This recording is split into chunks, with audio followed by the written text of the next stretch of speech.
where you learn, and I like that. You know, I'd like to try something and to test it and see if it works. Yeah, I was almost expecting you to be more integrated with the fruit vendors.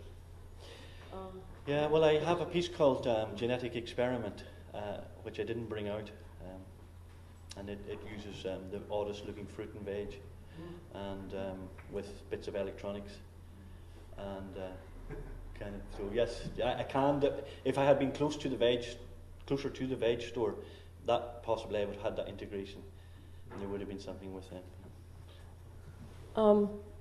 I think just because it keeps popping into my memory here, my mind, coming, was a piece that happened, and I guess the performative sort of everyday thing, and there was a big gathering that took place out in the Capel Valley. It's a beautiful stretch of valley.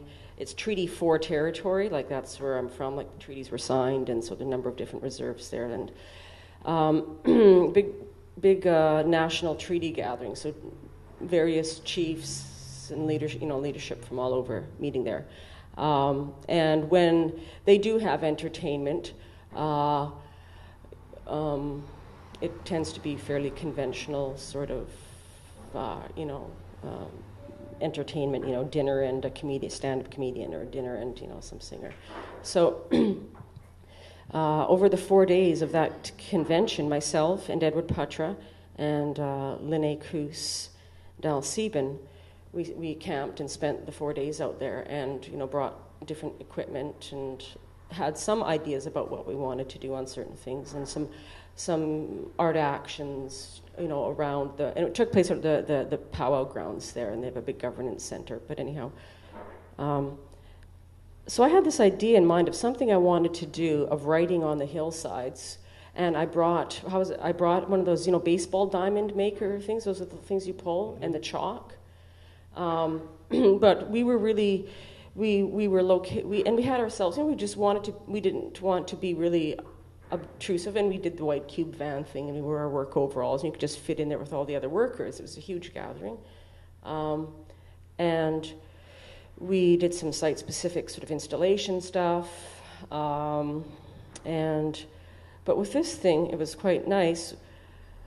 One of the, I don't know what his position would have been, but one of the head guys there in charge of sort of the overseeing the parking and the powwow grounds there, because there was going to be a big powwow too as part of it. And usually when you go to powwows, the parking, like unless it's like a rural powwow, you just all drive on the grass and figure out where you're going to, park. There's no set parking arrangements. So it was funny because he found out, I don't know how, he found out that we had this chalk thing, and he asked us if we, or did he ask us? No, he didn't ask us. We asked him. Yeah, it came the idea. If he would mind if we would draw parking lines, and which was very odd, and he was very thrilled with his idea. So we spent a good 4 or 5 hours on this massive area where the powwow was going to be drawing chalk parking lines, and it was hilarious to watch people come in because it's never happened before. All of a sudden everybody's coming in for the powwow, and and they're on the dirt and the grass with these chalk lines for parking, and so it was just this nice little thing. It was sort of, maybe not exactly, but just sort of everyday and spontaneous and something simple. And you've never seen such organized parking at any powwow. It's very nice. So, TL, did I see your hand up earlier? Yeah, I did. And actually, I want to thank you for a beautiful conversation and discussion. It's been really nice. But I actually want to respond to your question about the invitation. And I don't know if you know Dana McLeod, who's a Canadian performance artist based in Montreal. She's a video and performance artist. Anyways, she's got this really great project, and I wanted to tell you about it because you mentioned maybe starting to perform for video, and it's this project called 52 Video Pickup, and it's like a standing invitation for artists to submit a video per week and have them published automatically. It's a user-generated thing on this 52 Video Pickup site that she has, and they have Yes, lots of different kinds of people doing lots of different kinds of video, but one of the things that you can do is you can like videotape a performance or think about developing a performance for video, and they're short performances, like anywhere from like 3 seconds to 4 minutes. But what you can do is you can do like half-hour performance or whatever, and cut it into little chunks, and then have like 7 weeks or So I can send her a video every week and she'll put it up? Yeah, and the other thing that's really great about it is that you have an automatic audience because there are other people who are doing it, and so there are people who are doing it every week as well, so they're looking at the videos, and then there's lots of people who just kind of come to look or whatever, cruise. And then the other thing that's really awesome about it is that you're also developing support material. So anyways, I just wanted to tell you and everyone about that, just because, yeah, it's just 52 video pickup and Google it and you'll find her. And she's open to lots of different kinds of stuff. So, That's good. Yeah, yeah. Great.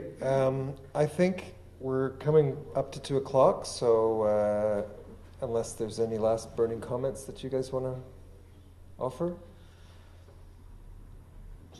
Obviously not in this. We can do that afterwards anyway. Are you deflating? No, it didn't work. It's a long way. It's a durational. We will see. So I want to thank you all for joining us today. The next Performance Art Daily will be on Tuesday. Monday is a dark day for the festival, except for Karen Elaine Spencer, who continues to inhabit the Via Rail train station from 9 to 5 each day. Later this afternoon, we have at 4 o'clock across the street at Mercer Union, the afternoon program for today. So thank you all for joining us today.